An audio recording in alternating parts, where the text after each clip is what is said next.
मैं प्रेरणा। मेरा आप सभी को नमस्कार। मेरे चैनल प्रेरणा की प्रेरणा में आपका स्वागत है।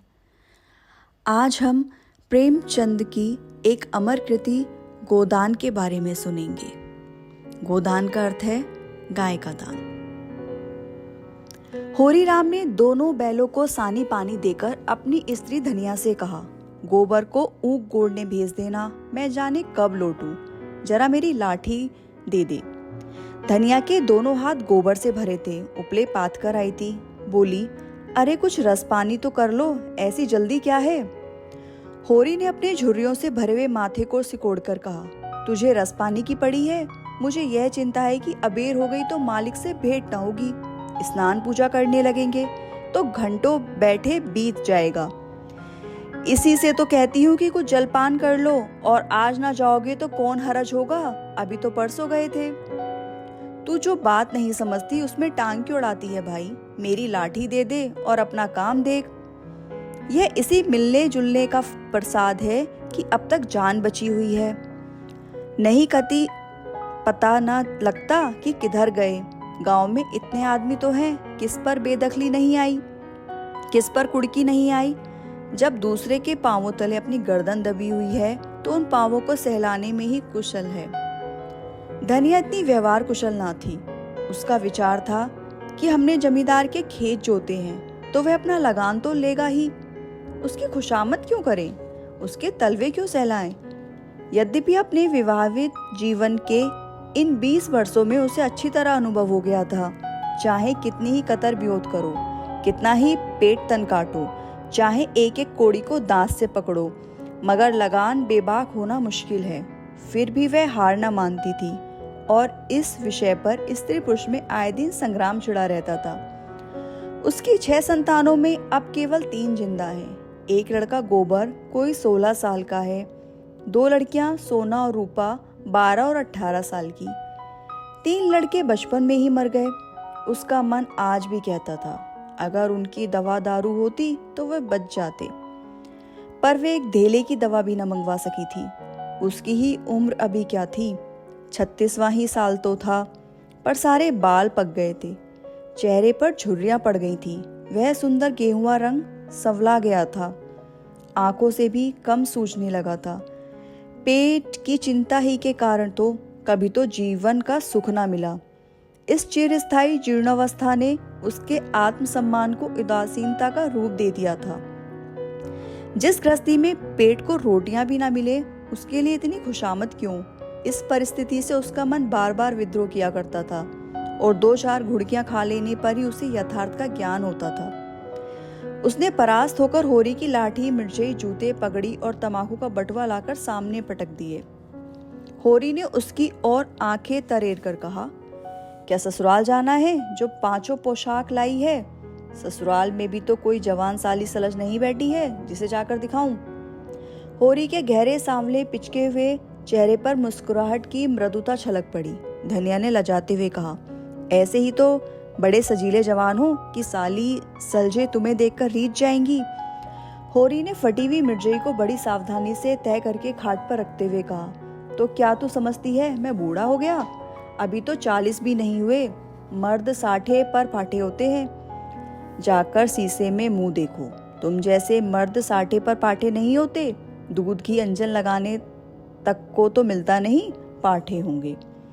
तुम्हारी दशा देख देख कर तो मैं और भी सूखी जाती हूँ कि भगवान यह बुढ़ापा कैसे कटेगा, किसके द्वार पर भीख मांगेंगे। होरी की यह क्षणिक मृदुता यथार्थ की इस आंच में जैसे झुलस गई। लकड़ी संभालता हुआ बोला, 60 तक पहुंचने की नौबत ना आने पाएगी धनिया, इसके पहले ही चल देंगे। धनिया ने तिरस्कार किया, अच्छा रहने दो, मत अशुभ मुंह से निकालो, तुमसे कोई अच्छी बात भी कहे तो लगते हो कोसने। होरी कंधे पर लाठी रखकर घर से निकला तो धनिया द्वार पर खड़ी उसे देर तक देखती रही। उसके इन निराशा भरे शब्दों ने धनिया के चोट खाए हुए हृदय में आतंक में कंपन डाल दिया था। वह जैसे अपने नारित्व के संपूर्ण तप और व्रत से अपने पति को अभयदान दे रही थी। उसके अंतःकरण से जैसे आशीर्वादों का व्यूह सा निकलकर होरी को अपने अंदर छिपाए लेता था। विपन्नता के इस अथाह सागर में सुहाग ही वह तृण था जिसे पकड़े हुए वह सागर को पार कर रही थी। इन असंगत शब्दों से यथार्थ के निकट होने पर भी मानो झटका देकर उसके हाथ से वह तिनके का सहारा छीन लेना चाहा, बल्कि यथार्थ के निकट होने के कारण ही उनमें इतनी वेदना शक्ति आ गई थी।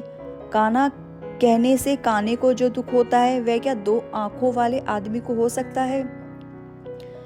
होरी कदम बढ़ाए चला जाता था। पगडंडी के दोनों ओर ऊख के पौधों की लहराती हुई हरियाली देखकर उसने मन में कहा, भगवान कहीं गौ से बरखा कर दे और डांडी भी सूपती सी रहे तो एक गाय जरूर लेगा। देसी गाय तो दूध न दे, न उनके बछवे ही किसी काम के हों, बहुत हुआ तो तेली के कोलू में चले। नहीं, वह पछाई गाय लेगा, उसकी खूब सेवा करेगा, कुछ नहीं तो 4-5 सेर दूध होगा। गोबर दूध के लिए तरस तरस कर रह जाता है।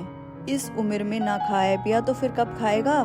साल भर भी दूध पी ले तो देखने लायक हो जाए।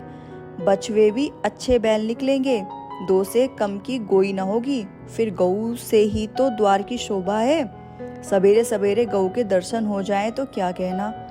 ना जाने कब यह साध पूरी होगी, कब वह शुभ दिन आएगा। हर एक गृहस्थ की भांति होरी के मन में भी गऊ की लालसा चिरकाल से सज्जित चली आती थी। यही उसके जीवन का सबसे बड़ा स्वप्न, सबसे बड़ी साध थी। बैंक सूद से चैन करने या जमीन खरीदने या महल बनवाने की विशाल आकांक्षाएं उसके नन्हे से हृदय में कैसे समाती। जेठ का सूर्य आमों की झुरमुट से निकलकर आकाश पर छाई हुई लालिमा को अपने रजत प्रताप से तेज करता हुआ ऊपर चढ़ रहा था। हवा में गर्मी आने लगी थी। दोनों ओर खेतों में काम करने वाले किसान उसे देखकर राम राम करते और सम्मान भाव से चिलम पीने का निमंत्रण देते थे। पर होरी को इतना अवकाश कहाँ था। उसके अंदर बैठी हुई सम्मान लालसा ऐसा आदर पाकर उसके सूखे मुख पर गर्व की छलक पैदा कर रही थी। मालिकों से मिलते जुलते रहने ही का ही तो यह प्रसाद है कि सब उसका आदर करते हैं, नहीं उसे कौन पूछता। 5 बीघे के किसान की बिसाती क्या, यह कम आदर नहीं है कि 3-3, 4-4 हलवाले महत्व भी उसके सामने सिर झुकाते हैं। अब वह खेतों के बीच की पगडंडी छोड़कर एक खलेटी में आ गया था, जहां बरसात में पानी भर जाने के कारण तरी रहती थी और जेठ में कुछ हरियाली नजर आती थी। आसपास के गांव की गायें यहाँ चरने आया करती थी। उस समय में भी यहाँ की हवा में कुछ ताजगी और ठंडक थी। होरी ने 2-3 सांसें जोर से ली। उसके जी में आया कुछ देर यहीं बैठ जाए, दिन भर तो लू लपट में मरना है ही। कई किसान इस गड्ढे को पट्टा लिखाने को तैयार थे, अच्छी रकम देते थे, पर ईश्वर भला करे राय साहब का कि उन्होंने साफ कह दिया, यह जमीन जानवरों की चराई के लिए छोड़ दो और किसी दाम पर भी न उठाई जाएगी। कोई स्वार्थी जमींदार होता तो कहता, गायें जाएं भाड़ में, हमें मिलते हैं क्यों छोड़े। पर राय साहब अभी तक पुरानी मर्यादा निभाते आते थे। जो मालिक प्रजा को ना पाले वह भी कोई आदमी है।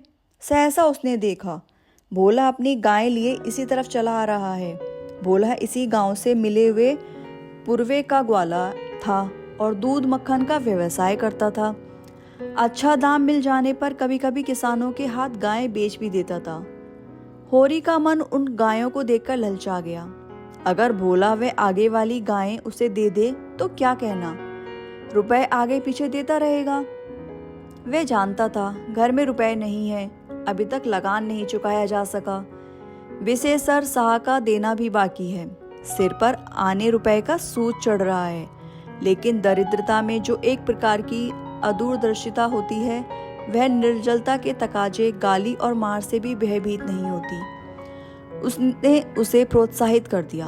भोला के समीप जाकर बोला, राम राम भोला भाई, कहो क्या रंग ढंग है, सुना आपकी मेले से नई गाय लाए हो। भोला ने रुखाई से जवाब दिया। होरी के मन की बात उसने ताड़ ली थी। हाँ, 2 बच्ची और 2 गायें लाया। पहले वाली गायें सब सूख गई थी, बंदी पर दूध ना पहुंचे तो गुजर कैसे हो।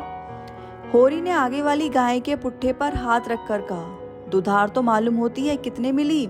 भोला ने शान जमाई, अब की बाजार बड़ा तेज रहा, मैं तो इसके 80 रुपए देने पड़े। आंखें निकल गईं।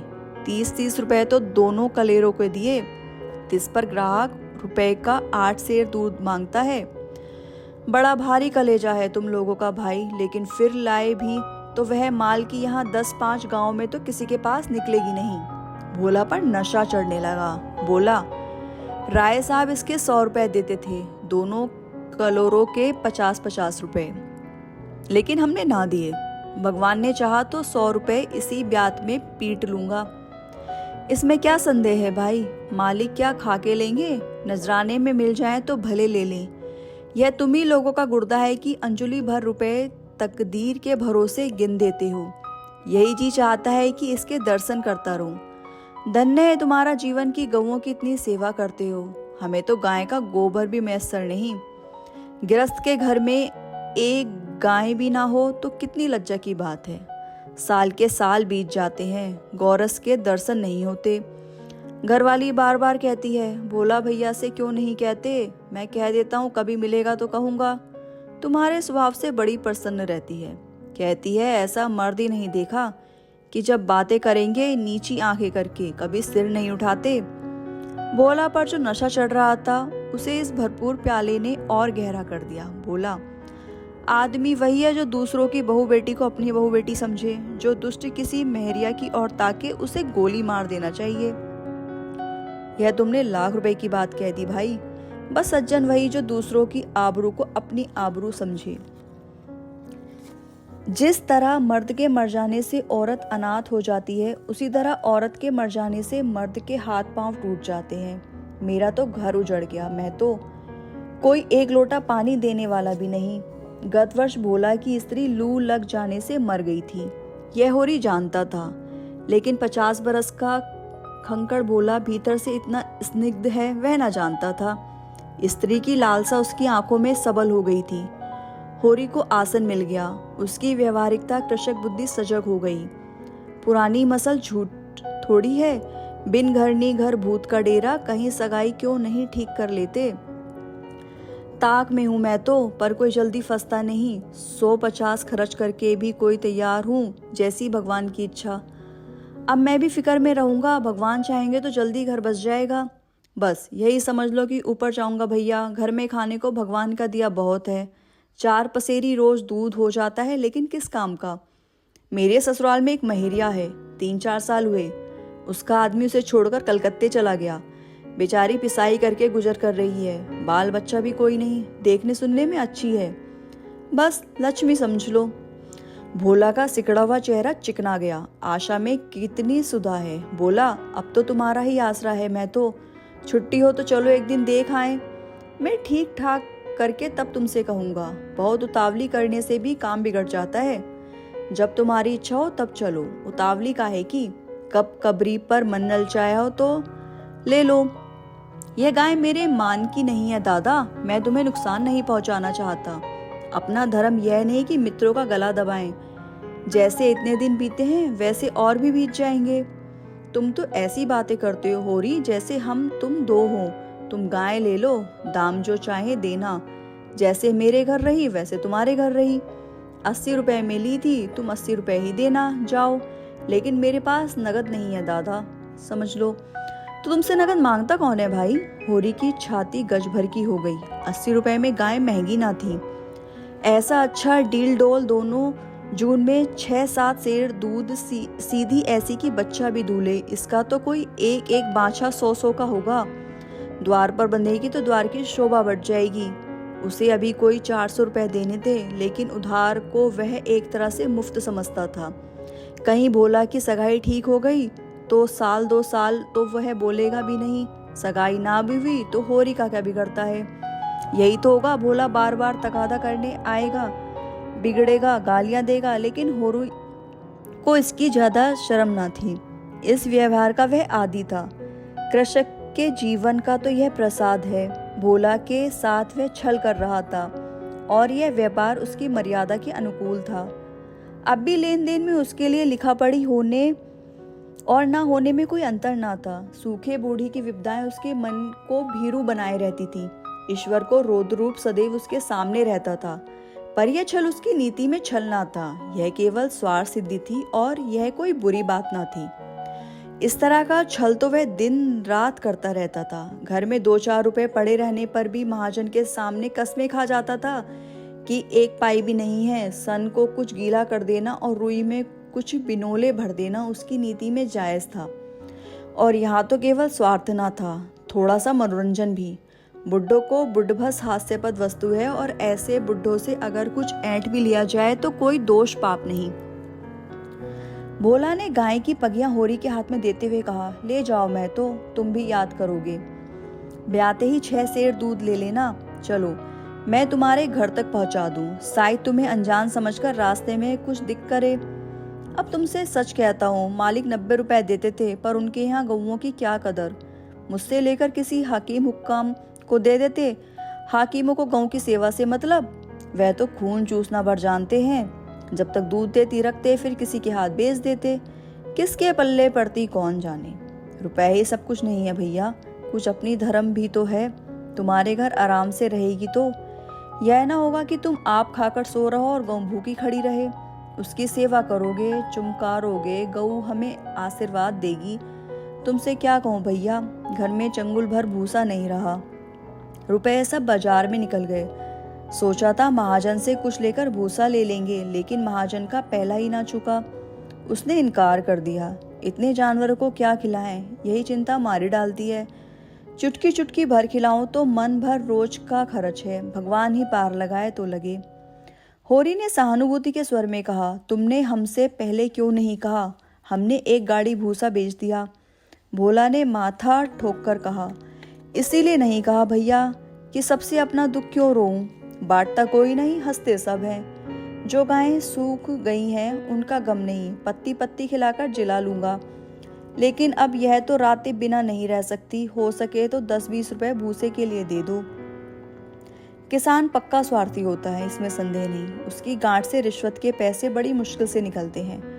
भाव ताव में भी वह चौकस रहता है। ब्याज की 1-1 पाई छुड़ाने के लिए वह महाजन की घंटों चरोरी करता है। जब तक पक्का विश्वास न हो जाए वह किसी के फुसलाने में नहीं आता। लेकिन उसका संपूर्ण जीवन प्रकृति से स्थायी सहयोग है। वृक्षों में फल लगते हैं, उन्हें जनता खाती है। खेती में अनाज होता है, वह संसार के काम आता है। गाय के थन में दूध होता है, वह खुद पीने नहीं जाती, दूसरे ही पीते हैं। मेघों से वर्षा होती है, उससे पृथ्वी तृप्त होती है। ऐसी संगति में कुछ से स्वार्थ के लिए कहाँ स्थान। होरी किसान था, किसी के जलते हुए घर में हाथ सेकना उसने सीखा ही ना था। भोला की संकट कथा सुनते ही उसकी मनोवृत्ति बदल गई। पगैया को भोला के हाथ में लौटाता हुआ बोला, रुपए तो दादा मेरे पास नहीं है। हाँ, थोड़ा सा भूसा बचा है, वह तुम्हें दूंगा, चलकर उठवा लो। भूसे के लिए तुम गायें बेचोगे और मैं लूंगा, मेरे हाथ ना कट जाएंगे। भोला ने आद्रकंठ से कहा, तुम्हारे बैल भूखों ना मरेंगे। तुम्हारे पास भी ऐसा कौन सा बहुत सा रखा है। नहीं दादा, अब की भूसा अच्छा हो गया था। मैंने तुमसे नाहक भूसे की चर्चा की, तुम ना कहते और पीछे से मुझे मालूम होता तो मुझे बड़ा रंज होता कि तुमने मुझे इतना गैर समझ लिया। अवसर पड़ने पर भाई की मदद भाई भी ना करे तो काम कैसे चले। मुदा या गाय तो लेते जाओ। अभी नहीं दादा, फिर ले लूंगा, तो भूसे के दाम दूध में कटवा लेना। होरी ने दुखी स्वर में कहा, दाम कोड़ी कि इसमें कौन बात है दादा। मैं 1-2 जून तुम्हारे घर खा लूं तो तुम मुझसे दाम मांगोगे, लेकिन तुम्हारे बैल भूखे मारेंगे कि नहीं। भगवान कोई ना कोई सबील निकालेंगे ही। आसट सिर पर है, कड़वी बोलूंगा, मगर यह गाय तुम्हारी हो गई। जिस दिन अच्छा हो आकर ले जाना। किसी भाई का नीलाम पर चढ़ा हुआ बैल लेने में जो पाप है, वह इस समय तुम्हारी गाय लेने में है। होरी में बाल की खाल निकालने की शक्ति होती तो वह खुशी से गाय लेकर घर की राह लेता। भोला जब नकद रुपए मांगता तो स्पष्ट था कि वह भूसे के लिए गाय नहीं बेच रहा है, बल्कि इसका कुछ और आशय है। लेकिन जैसे पत्तों के खड़कने पर घोड़ा आकारण ठिठक जाता है और मारने पर भी आगे कदम नहीं उठाता, वही दशा होरी की थी। संकट की चीज लेना पाप है, यह बात जन्म जन्मांतरों से उसकी आत्मा का अंश बन गई थी। भोला ने गदगद कंठ से कहा, तो किसी को भेज दूं भूसे के लिए। होरी ने जवाब दिया, अभी मैं राय साहब की डोड़ी पर जा रहा हूँ, वहां से घड़ी भर में लौटूंगा, तभी किसी को भेजना। भोला की आंखों में आंसू भर आए। बोला, तुमने आज मुझे उबार लिया होरी भाई। मुझे अब मालूम हुआ कि मैं संसार में अकेला नहीं हूँ, मेरा भी कोई हेतु है। एक क्षण के बाद उसने फिर कहा, उस बात को भूल ना जाना। होरी आगे बढ़ा तो उसका चित्त प्रसन्न था। मन में एक विचित्र स्फूर्ति हो रही थी। क्या हुआ, 10-5 मन भूसा चला जाएगा। बेचारे को संकट में पड़कर अपनी गाय तो न बेचनी पड़ेगी। जब मेरे पास चारा हो जाएगा तब गाय खोल लाऊंगा। भगवान करे मुझे कोई मेहरिया मिल जाए, फिर तो बात ही नहीं। उसने पीछे फिरकर देखा। कबरी गायें पूंछ से मक्खियाँ उड़ाती, सिर लाती, मस्तानी मंद गति से झूमती चली जाती थी, जैसे बंदियों के बीच में कोई रानी हो। कैसा शुभ होगा वह दिन जब एक कामधेनु उसके द्वार पर बंधेगी।